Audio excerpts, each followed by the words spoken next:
नमस्कार, बहुत स्वागत है आपका। मैं हूं अनीता। आप देख रहे हैं गुड मॉर्निंग स्वदेश और आज खबर में बहुत सारी खबरें हम आपको बताएंगे। ग्लोबल मार्केट की तस्वीर भी दिखाएंगे, साथ ही साथ एशियाई बाजारों की क्या तस्वीर है ये भी बताएंगे। एफआईडीआई के साथ साथ भारतीय बाजारों में कैसे ट्रेड करें, ब्रोकरेज हाउसेस के साथ कमोडिटी मार्केट भी होगा। लेकिन सबसे पहले एशियाई बाजारों पर नजर डालते हैं। उससे पहले नोएडा स्टूडियो से हमारे साथ हैं पूजा त्रिपाठी। गुड मॉर्निंग पूजा। चलिए सबसे पहले एशियाई बाजारों पर नजर डालते हैं। एशियाई बाजारों में बढ़त नजर आ रहा है, यहाँ पर बढ़त पर कारोबार नजर आ रहा है। गिफ्ट निफ्टी की बात करें तो 19,400 के पार नजर आ रहा है और हांगकांग के बाजार 1% ऊपर, तो चीन और जापान के बाजार भी ½ % बढ़त के साथ ही नजर आ रहे हैं, यानी तेजी नजर आ रही है एशियाई बाजारों में। लेकिन ग्लोबल मार्केट की क्या तस्वीर है ये जानने के लिए रुक करेंगे विश्व मोहन का। गुड मॉर्निंग विश्व मोहन, बताएं क्या तस्वीर नजर आ रही है, किस तरह का ट्रेड वहां पर नजर आया? Good morning. आज सबसे अगर शुरुआत यूएस मार्केट से करें तो कल की जो क्लोजिंग हुई थी, लगातार तीसरे ट्रेडिंग डे वहां पर अच्छी मजबूती देखने को मिली थी। जो वहाँ के जो आंकड़े हैं थोड़े कमज़ोर दिखे थे। तो बहुत बार होता है कि खराब खबरें भी बाजार को अच्छी लगती है। खराब खबरें इसलिए बाजार को फिलहाल अच्छी लग रही है कि अगर वहाँ के इकोनॉमिक नंबर्स खराब आते हैं तो यूएस फेड ब्याज दरें हो सकता है कि पॉज ले, सितंबर के जो बैठक होगी वहाँ पर आगे भी ब्याज दरों बढ़ोतरी में वो कई बार सोचेगा, क्योंकि फेड की नज़र अब यहाँ पर उनको लग रहा है कि रिस्क मैनेजमेंट ज़्यादा ज़रूरी है, क्योंकि काफ़ी क्रिटिकल हो गया है मौजूदा माहौल में कोई भी फैसले लेना। इस वजह से बाजार को वो खबरें पसंद आ रही, क्योंकि यूएस में जो कंज्यूमर कॉन्फिडेंस के जो आंकड़े थे वो जो सर्वे हैं उससे काफ़ी नीचे थे, और साथ ही जो जॉब ओपनिंग्स के जो जॉल्ट के जो डेटा आए थे वो भी काफ़ी कमज़ोर है। वो मार्च 2021 के बाद सबसे निचले लेवल पे, करीब करीब 2.5 साल के निचले लेवल पर है वो जॉब ओपनिंग्स के जो जुलाई के जो नंबर्स थे। अगस्त के महीने के प्राइवेट सेक्टर के जो डेटा है वो आज आने वाले हैं, यूएस जीडीपी के नंबर आने वाले हैं। तो अब जो यहां से बाजार चलेगा वो नए फ्रेश इकोनॉमिक डेटा से चलेगा, यानी यूएस जीडीपी के नंबर, फिर कल प्राइस जो पीसीई के जो नंबर होते हैं, प्रोड्यूसर जो कंज्यूमर एक्सपेंडिचर्स के जो नंबर होते हैं वहां पर बाजार की नज़र रहेगी।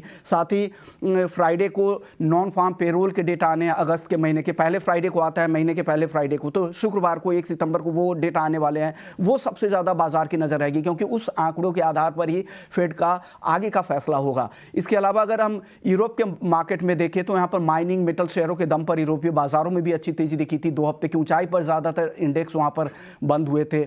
एशियाई बाजारों में लगातार तीसरे दिन तेजी है। आज चाइना, हांगकांग सभी बाजार में फिर से तेजी दिख रही है। जापान के मार्केट में अच्छी तेजी दिख रही है। अन्य अगर इंडिकेटर्स की अगर बात करें तो डॉलर इंडेक्स, और जो यहाँ पे फिर से नरमी अब दिख रही है, 103.5 के नीचे आ चुका है। बॉन्ड यील्ड की बात करें तो बॉन्ड यील्ड में भी काफ़ी नरमी है। उससे टेक्नोलॉजी शेयरों को भी यूएस में सपोर्ट मिला था, और ये नरमी है वो 4.11 के आसपास आ गए, तो काफ़ी कमजोरी वहाँ पर भी दिख रही है। क्रूड में हालांकि तेजी है, वो इंडियन मार्केट के हिसाब से अच्छा नहीं है, क्योंकि वापस से ब्रेंट क्रूड का बहुत $86 के आसपास चला गया है। जिस तरह से हरिकेन को लेकर चिंता बढ़ी है, यूएस के फ्लोरिडा कोस्ट पर लग रहा है कि वहाँ पर उत्पादन पर असर हो सकता है, पावर आउटेजेस हो सकते हैं, उसका दबाव देखने को मिल सकता है। तो ये कुछ चिंताएं भी हैं। लेकिन इस बीच में गोल्ड की अगर चाल देखें तो गोल्ड 3 हफ्ते की ऊंचाई पर है, क्योंकि डॉलर कमजोर हो रहा है, बॉन्ड यील्ड कमजोर हो रहा है। बॉन्ड यील्ड में नरमी से इक्विटी को भी सपोर्ट मिलता है और कमोडिटी मार्केट को भी सपोर्ट मिलता है। इस तरह की तेजी दिख रही है। तो ओवरऑल जो डेटा है वो अभी सपोर्टिव दिख रहे हैं बाजार के लिए, और आगे अब फ्रेश इकोनॉमिक नंबर्स क्या रहते हैं, चाहे वो यूएस के जॉब के नंबर्स हो या फिर जीडीपी के नंबर्स हो, वहां पर अब बाजार की नजर रहेगी। जी बिल्कुल, तो अगले 2 दिन काफी इंपॉर्टेंट डेटा आने वाले हैं, उस पर बाजार की नजर रहेगी। अभी तक जो नंबर आए उसको देखकर लग रहा था कि फेड का जो पॉलिसी के जो भी रुख है वो सही डायरेक्शन में है, और जॉब मार्केट में इसके चलते हम नरमी भी देख रहे हैं।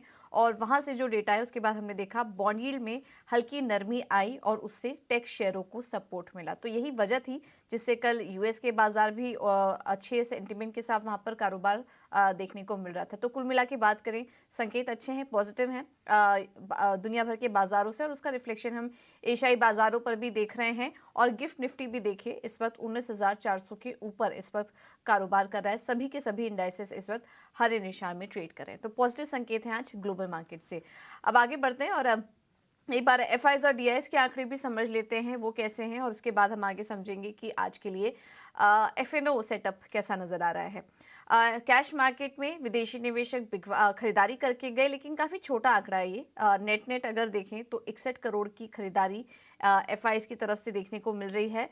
वहीं दूसरी तरफ डीआईआई की बात करें तो कैश मार्केट में 305 करोड़ की खरीदारी का आंकड़ा, इंडेक्स फ्यूचर 560 करोड़ की खरीदारी हुई है, लेकिन इंडेक्स ऑप्शन में अगर देखेंगे तो यहां पर 1650 करोड़ के आसपास की बिकवाली देखने को मिल रही है। तो संकेत यहां से भी ठीक ठाक ही हैं, लेकिन अब कल है सीरीज की एक्सपायरी, महीने का आखिरी दिन भी है और देखना होगा कि कल के लिए किस तरह से तैयारी करनी चाहिए, कौन से लेवल इंपॉर्टेंट रहेंगे एक्सपायरी के लिहाज से भी, ये समझ लेते हैं। और हमारे साथ डिम्पी काबरा जुड़ चुके हैं फोन लाइन पर पूरा एनालिसिस लेकर। डिम्पी, गुड मॉर्निंग, बताइए।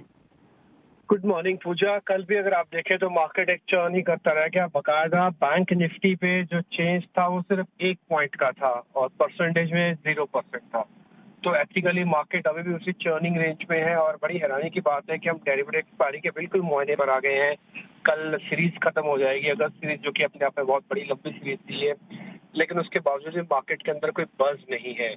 ये शायद आज भी चलेगा क्योंकि मार्केट के पास रेजिस्टेंस और सपोर्ट के बीच में निफ्टी ने अपने आप को क्लोज किया है। कल फिर से रिलायंस की तरफ से प्रेशर था और काफी हद तक HDFC हेल्प कर रहा था। तो आज भी चर्निंग कंटिन्यू हो सकती है जब तक कोई रेंज का ब्रेकआउट या ब्रेकडाउन नहीं हो। एक और चीज, स्लोली करके पोजीशंस भी कल रोल हुई हैं। कल तक का आंकड़ा करीब रोल ओवर का था, जो परसों तक का नंबर से वो करीब 34-35% थे। कल हम करीब 45% तक आ गए हैं। हालांकि आज और कल में रोल ओवर काफी तेजी से होगा, इसलिए हल्की सी उम्मीद कर सकते हैं कि थोड़ा बहुत इंडाइसिस अपनी रेंज को वापस टेस्ट करने के लिए पहुंच सकते हैं, इधर 19,300 या फिर 450 तक। तो ये उम्मीद कीजिए, लेकिन क्या ब्रेकआउट हो जाएगा, इसके चांसेस थोड़े कम लगते हैं। तो इस सीरीज की रही बात। अब आते हैं बैंक निफ्टी पर। बैंक निफ्टी पर देखिए पोजीशन पहले से ही स्ट्रॉन्ग है, इसने 44,200 को अच्छे से होल्ड किया हुआ है। अगर आपके पास लॉन्ग पोजीशंस है तो अभी भी आप इसके अंदर बने रह सकते हैं और रोल भी करना चाहे तो रोल ओवर भी कर सकते हैं। और निफ्टी वाले भी अगर रोल ओवर करना चाहे तो वो भी रोल ओवर कर सकते हैं। और रही बात शॉर्ट, जिन्होंने मंदी कर रखी है बाजार के अंदर, उनके लिए क्या हो सकता है। देखिए निफ्टी के अंदर अगर 450 ब्रेक नहीं होता तब तक उनको बने रहना चाहिए, लेकिन अभी तक की हिस्ट्री ये बता रही है पिछले 15 से 30 दिनों की कि मार्केट को अगर टूटना होता तो 19,300 को ब्रेक करके गैप दे ही दिया होता। तो इसलिए शायद बाजार को थोड़ा एक सपोर्ट लेके वापस की साइडवेज कंसोलिडेशन तो पॉजिटिव रहेगा। इसलिए शॉर्ट्स वाले रोल ओवर करते समय अपने वित्तीय सलाहकारों से पूछे, बोथ में, निफ्टी में और बैंक निफ्टी में। रही बात ऑप्शंस ट्रेड की, तो ऑप्शंस ना कीजिए, इस समय प्रीमियम ईटिंग हो रही है लास्ट टाइम पे एक्सपायरी से जस्ट पहले। और तीसरी बात, स्टॉक्स पे आप काम कीजिएगा, वहां पे आपको ज्यादा अच्छे रिटर्न्स मिल जाएंगे। बिल्कुल, तो ऑप्शन से बचना और स्टॉक स्पेसिफिक होने की सलाह दे रहे हैं डिम्पी। शुक्रिया पूरी जानकारी के लिए डिम्पी। चलिए आगे बढ़ते हैं और अब देख लेते हैं कि कहां पर ट्रेड करना चाहिए आज, क्योंकि मार्केट की स्थिति जो है वो कल की तरह ही बने रहने के संकेत मिल रहे हैं। तो किस तरह से ट्रेड करें, ये जानने के लिए रुक करेंगे एंजल वन के देबांग शाह का। गुड मॉर्निंग देबांग, बहुत शुक्रिया 18 आवर्स स्वदेश के साथ जुड़ने के लिए। जानना चाहेंगे आज कहाँ ट्रेड करें, कैसे ट्रेड करें। Good morning. ओवरऑल हम देख रहे हैं मार्केट जिस तरीके से हमने एक रेंज में देखने मिला है, हम स्टॉक स्पेसिफिक अप्रोच रखना चाहेंगे। यहाँ पे फर्स्ट स्टॉक रहेगा एनटीपीसी। ओवरऑल चार्ट स्ट्रक्चर देखें एनटीपीसी का तो high top high bottom chart structure में स्टॉक ट्रेड कर रहा है, ओवरऑल ट्रेंड पॉजिटिव है। तो हमें लगता है कि इसमें अपसाइड हमें देखने मिल सकता है। जहां तक लेवल्स की बात करें, एनटीपीसी खरीदने की सलाह रहेगी। स्टॉप लॉस यहाँ रखना है 217 का, टारगेट है 226। नेक्स्ट स्टॉक रहेगा हिंडाल्को। हमने देखा हिंडाल्को में काफी अच्छे हमने कल एक मोमेंटम देखा था, हमें लगता है मोमेंटम कंटिन्यू रह सकता है। हिंडाल्को खरीदने की सलाह रहेगी। स्टॉप लॉस रखना है 445.50, टारगेट है 473। तो ये दो कॉल्स देवांग की तरफ से, हिंडाल्को में भी खरीदारी करने की राय, इस स्टॉक पर आप नजर रखिए। ठीक है, आगे कुछ और भी ट्रेडिंग आइडियाज हम आपके साथ शेयर करेंगे। तब तक Devang, thank you so much अपना समय हमें देने के लिए। अब चलते हैं खबरों वाले शेयर्स की तरफ और शरद हमारे साथ जुड़ चुके हैं पूरा अपडेट लेकर। शरद, गुड मॉर्निंग, बताइए। Good morning. तो सबसे पहले जो है हम लोग जो है प्राइमरी मार्केट्स पे फोकस करेंगे। यहाँ पे जो है ऋषभ इंस्ट्रूमेंट्स की जो आईपीओ इशू खुलने वाली है, अब देखा जाए डिटेल्स में तो प्राइस बैंड 418 से लेकर 441 रुपीज़ तक है और जो इशू साइज़ है 491 करोड़ रुपीज़ का है। इनमें एंकर इन्वेस्टर्स लगभग 147 करोड़ रेज हुए हैं, लेकिन इंपॉर्टेंट नाम आ रहे हैं Prashant Jain promoted 3P equity fund, Tata mutual fund और निपॉन इंडिया म्यूचुअल फंड। अब बात करेंगे खबरों वाले शेयर्स पे, तो जोमेटो में आज ब्लॉक डील हो सकती है, जहाँ पे सॉफ्ट बैंक जो है 10 करोड़ शेयर यानी कि 1.1% स्टेक जो है बिकवाली कर सकती है, और ये जो डील होगी ऑलमोस्ट 0.7% डिस्काउंट लेवल्स पे होगी करंट मार्केट प्राइस से। इसके अलावा जी एंटरटेनमेंट का आज इंपॉर्टेंट डे है। यहाँ पे सैट की आज हियरिंग होने वाली है, जहाँ पे उनके प्रमोटर्स की जो अपील है सेबी की कंफर्मेटरी ऑर्डर, उस पर डिसीजन लिया जाएगा। इमामी की जो है इंपॉर्टेंट मैनेजमेंट मीट हुई थी, जहाँ पे उन्होंने कहा कि एबिडा मार्जिन आगे जाते हुए 200 बेसिस पॉइंट्स तक बढ़ने वाली है वित्त साल 2024 में, और प्रमोटर प्लेज है वो गिरने वाली है 33% से 18% से। जैसे हॉस्पिटल के जो ट्रांजैक्शन है, जो एमआरआई हॉस्पिटल की वो बिकवाली हो रही है, वो ट्रांजैक्शन कंप्लीट हो जाए उसके बाद। अब बात करेंगे लिंकन फार्मा की। ये स्मॉल कैप फार्मा स्टॉक है, लेकिन यहाँ पे प्रमोटर बाइंग बहुत दिनों से देखने मिल रही है, और लगभग 2 लाख शेयर्स की एक्विजिशन पिछले 2 हफ्ते में हुई है। कैप्साइट इंफ्रा में गोल्डमैन सैक्स ने लगभग 4 लाख शेयर्स की बिकवाली की है। लुपिन ने जो है हार्ट थेरेपी ड्रग कनाडा में लॉन्च किया, और HCL टेक ने भी जो है क्लाउड सॉफ्टवेयर सोल्यूशंस के साथ एक इम्पॉर्टेंट करार किया है। GR इंफ्रा में जो है कंसेशन एग्रीमेंट जो है वो एग्जीक्यूट हुई, और इन 2 हैम प्रोजेक्ट की हुई है, जिसका बिडिंग कॉस्ट लगभग 1500 करोड़ का है। यूनिकेम लैब को A&A अप्रूवल आया हार्ट ट्रीटमेंट ड्रग का। जुपिटर वैगन्स जो है कैपिटल रेज करने की कंसिडरेशन करने वाले बोर्ड मीट में सितंबर 5 में। और अगर वहीं पे अगर आप देखें, इथॉस भी जो है QIP ज़रिए जो है फंड रेज कर सकती है, और इसकी बोर्ड की बैठक होने वाली है 1 सितंबर को। SBFC फाइनेंस जो हाल ही में लिस्टेड हुई थी, वो अपनी Q1 नंबर्स लेके आए, largely decent set of numbers देखने मिले। NI जो है ईयर ऑन ईयर बेसिस पे ऑलमोस्ट 46% का ग्रोथ दिया है। तत्व चिंतन फार्मा की QIP इशू क्लोज हुई है, लेकिन जो अहम बात है वो है कि QIP के जो बायर्स आए हैं बड़े, वो इंक्लूड करते हैं गोल्डमैन सैक्स, निप्पॉन इंडिया म्यूचुअल फंड और ICICI प्रू म्यूचुअल फंड। और आखिर में एस्कॉट्स क्यूबोटा फोकस में रहने वाला। यहाँ पे कंपनी की क्लैरिफिकेशन आई है, जो न्यूज़ चल रही थी, जो मीडिया रिपोर्ट्स आ रही थी कि जहाँ पे वो अपनी रेलवे बिजनेस बेचेंगे, तो उस पे जो है कंपनी का बयान आया कि ये सारे जो रिपोर्ट्स है स्पेकुलेटिव है नेचर में है। तो ये ओवरऑल जो आप कह सकते हैं आज ब्रॉड मार्केट फ्लो और न्यूज़ फ्लो की जो है ओवरऑल हम बता रहे हैं आपको पूरी पिक्चर। बिल्कुल, तो ऋषभ, इंस्ट्रूमेंट, जोमेटो, जी एंटरटेनमेंट और ऐसे बहुत से स्टॉक्स हैं जो खबरों में आज दिन भर बने रहेंगे शरद की अनुसार। शुक्रिया शरद पूरी जानकारी के लिए। अब चलिए बात करते हैं कमोडिटी मार्केट की, और यहाँ पर भी हम देख रहे हैं कि काफ़ी अच्छा एक्शन कल दिखा। डॉलर इंडेक्स और बॉन्ड यील्ड्स में जो नरमी आई, उसके चलते हमने देखा कि सोने में भी तेज़ी थी, और कच्चे तेल में भी उतार चढ़ाव बना रहा। तो इस एक्शन के बीच कैसे ट्रेड करें कमोडिटी मार्केट में, ये एक बार समझ लेते हैं। और हमारे साथ केडिया कमोडिटी से अजय केडिया जुड़ चुके हैं। Ajay, thank you so much इतना स्वदेश को समय देने के लिए। सबसे पहले तो सोने चांदी से शुरुआत करते हैं। सोना 3 हफ्ते के ऊपरी स्तर पर आया, अच्छी तेजी वहां पर दिखी। क्या करें, अभी भी आगे तेजी का ही ट्रेड लेके चलें? वेरी गुड मॉर्निंग पूजा जी। डेफिनेटली देखा जाए तो पिछले हफ्ते की जैक्सन होल सुपर में जो मीट हुआ था, उसके बाद एक पेसिमिज्म या हम बोल सकते हैं डॉविश टोन कहीं ना कहीं सेंट्रल बैंक से दिखाई देने लग गया है। डॉलर इंडेक्स में भी कल अच्छी खासी गिरावट थी, और ये हफ्ते के भी जो डेटा पॉइंट्स है, ये कहीं ना कहीं डॉलर पे दबाव रखेगा, जिसके चलते हमने सोने और चांदी दोनों में भी एक अच्छी खासी तेजी देखी है। मुझे लगता है ये तेजी कंटिन्यू रहेगी आज के सेशन में भी, जहाँ सोना MCX पे 59,100 पे लेके चलना चाहिए। 58,900 का स्टॉप लॉस रहेगा। हाई साइड पे 59,450 से 59,600 तक का लेवल गोल्ड में मिल जाएगा। वहीं अगर चांदी की अगर बात करें तो बेस मेटल में चाइना की अपडेट के बाद एक अच्छी रिकवरी बनी, जो चांदी को भी सपोर्ट कर रहा है। तो चांदी के अंदर भी हमें लगता है 74,400 के पुल बैक पे लेके चलिए। 73,900 का स्टॉप लॉस रहेगा।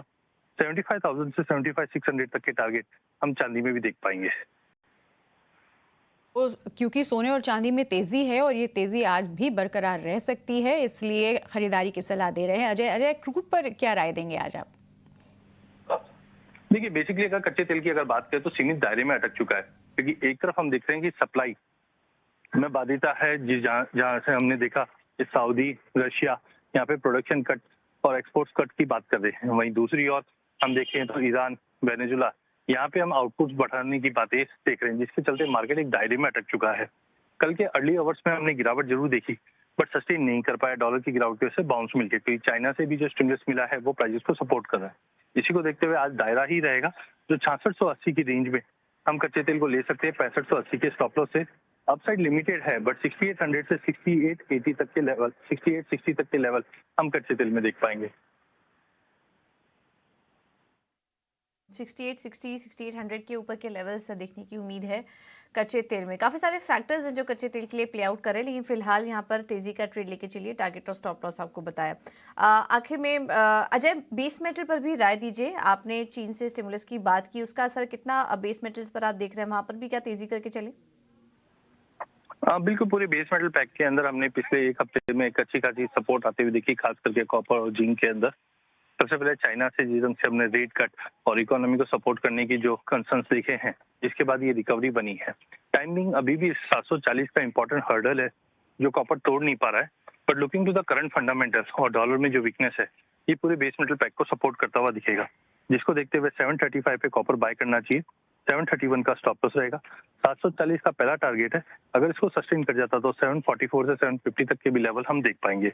वहीं अगर जिंक में देखें तो आउट ऑफ पूरे बेस मेटल में जिंक ने शानदार रिकवरी दिखाई है, ये कंटिन्यू रहेगी। 215.50 पे लेना चाहिए 214 के स्टॉप लॉस से। 218.50 से 220 तक के लेवल हम जिंक में देख पाएंगे।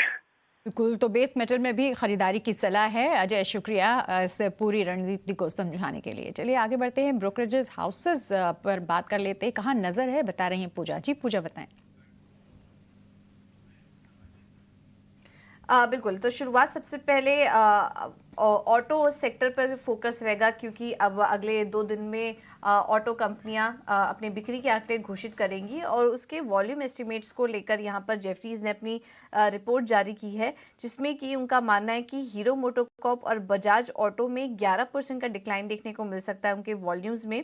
टाटा मोटर्स, टीवीएस मोटर्स और आयशा, इन तमाम कंपनियों में हम देखेंगे जो वॉल्यूम ग्रोथ है वहां पर 3 से 7% की बढ़त देखने का अनुमान है सालाना आधार पर। अशोक लेलैंड, M&M, मारुति के आंकड़े काफी स्ट्रांग रहेंगे और वहां पर 9 से 12% की ग्रोथ देखने को मिल सकती है। तो ये कुछ वॉल्यूम एस्टिमेट्स आए हैं जेफरीज की तरफ से, जिसमें टीवीएस मोटर और टाटा मोटर्स उनके प्रेफर्ड पिक है, तो इस पर आप नजर रखिए। अल्ट्राटेक पर सीएलएसए की रिपोर्ट आई है, हालांकि अंडर परफॉर्म की रेटिंग बरकरार रखी है, लेकिन जो लक्ष्य है वो बढ़ा दिया है, 7,900 से बढ़ाकर 8,400 का किया है। वैल्यूएशन के फ्रंट पर उनको लग रहा है कि अभी अपसाइड लिमिटेड है, लेकिन अगर इंडस्ट्री स्पेसिफिक बात करेंगे तो सबसे स्ट्रॉन्ग प्लेयर के तौर पर अल्ट्राटेक सीमेंट सामने निकल कर आ रहा है। आगे बढ़ते हैं और अशोक लेलैंड पर भी रिपोर्ट आई है, सीएलएसए ने अपनी रिपोर्ट जारी की है और यहाँ पर इनका मानना है कि 1 मिलियन ट्रक्स जो हैं 15 साल पुराने, उनके ऊपर जो स्क्रैपेजेस पॉलिसी आई है वो सीवी साइकिल को बूस्ट करेगी, जिसके चलते आप अल्ट्राटेक अशोक लेलैंड पर नजर रख सकते हैं। खरीदारी की राय बरकरार है, टारगेट देख रहे हैं 239 का। और कंज्यूमर स्पेस पर भी बीएनपी पारिबा ने अपनी रिपोर्ट जारी की है, जिसमें कि आईटीसी उनका प्रेफर्ड स्टेबल सेगमेंट की बात करें तो स्टेपल पिक के तौर पर आईटीसी प्रेफर्ड पिक है। वहीं डिस्क्रिशनरी में अगर देखेंगे तो टाइटन पसंद आ रहा है, वैल्यूएशन के लिहाज से भी दोनों ही कंपनियां काफी अट्रैक्टिव नजर आ रही हैं, तो इन दोनों कंपनियों पर नजर रखिए। चलिए, ये तमाम ब्रोकरेज हाउस की रिपोर्ट्स आई हैं, ऑटो कंपनियों पर नजर रखिए। अल्ट्राटेक सीमेंट और अशोक लेलैंड भी आज फोकस में रहेंगे। अब आगे बढ़ते हैं और ये तो ही ब्रोकरेज हाउस की रिपोर्ट्स, लेकिन टॉप ट्रेडिंग आइडियाज़ एक एक करके आपके सामने रखेंगे। सुबह जब हमारी बात हुई थी देवांग से, उन्होंने एनटीपीसी और हिंडाल्को में खरीदारी करने की सलाह दी थी। एनटीपीसी 226 का टारगेट, हिंडाल्को 473 के टारगेट्स के लिए यहाँ पर खरीदारी करने की राय उन्होंने दी थी।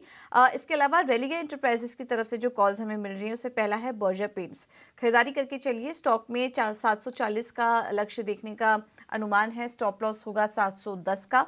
और आईसीआईसीआई प्रूडेंशियल भी अच्छा लग रहा है आज तेजी करने के लिहाज से, 575 का होगा टारगेट, स्टॉप लॉस सुझा रहे हैं 548 का।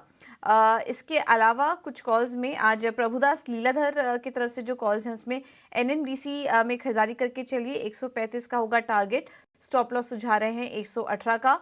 आरती इंडस्ट्रीज पोजिशनल कॉल है, अगले 2 से 3 दिनों की अगर बात करें तो अगर यहाँ पर आप ट्रेड लेते हैं तो 520 के लक्ष्य के लिए आप यहाँ पर तेजी कर सकते हैं, स्टॉप लॉस होगा 465 का। तो ज़्यादातर मिड कैप स्टॉक्स में फोकस है और तेजी के कॉल्स ही निकल कर आ रहे हैं सभी स्टॉक्स में। चलिए, ये तो बात हुई टॉप ट्रेडिंग आइडियाज़ की, लेकिन अब आगे बढ़ते हैं और एक और अहम खबर का रुख करते हैं और फोकस में है जी एंटरटेनमेंट। सेबी के आदेश के खिलाफ सुभाष चंद्रा और पुनीत गोयनका की अपील पर अब आज सैट में सुनवाई होने वाली है। इस पर और ज्यादा जानकारी के लिए हमारे साथ अंकुर जुड़ चुके हैं। अंकुर, बताइए क्या अपडेट है आपके पास?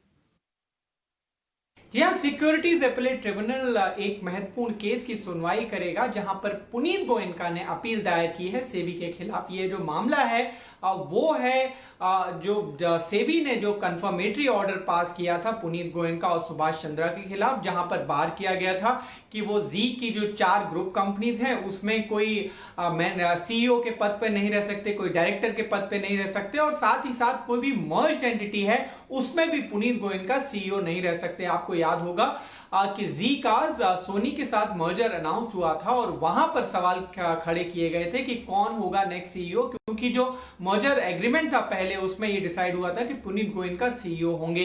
एनसीएलटी से जरूर इस मर्जर को मंजूरी मिल गई है, लेकिन अब देखना यह होगा कि सैट का क्या रुख रहता है। सेबी ने जो कंफर्मेटरी ऑर्डर पास किया है और यहां पर जब सेबी ने बोला है कि जब तक जांच कंप्लीट नहीं हो जाती ये सारी बंदिशें लगी रहेंगी मैनेजमेंट में, क्या वहां पर कोई राहत मिलती है, ये देखने वाली बात होगी। बिल्कुल, तो आज क्या सुनवाई सैट में होने वाली है इस पर सबकी नज़र बनी रहेगी। शुक्रिया अंकुर इस पूरी जानकारी के लिए। चलिए इसी के साथ इस बुलेटिन में इतना ही। मुझे और पूजा को इजाज़त दीजिए, लेकिन जाते जाते आपको दिखाते हैं विंटू वॉच।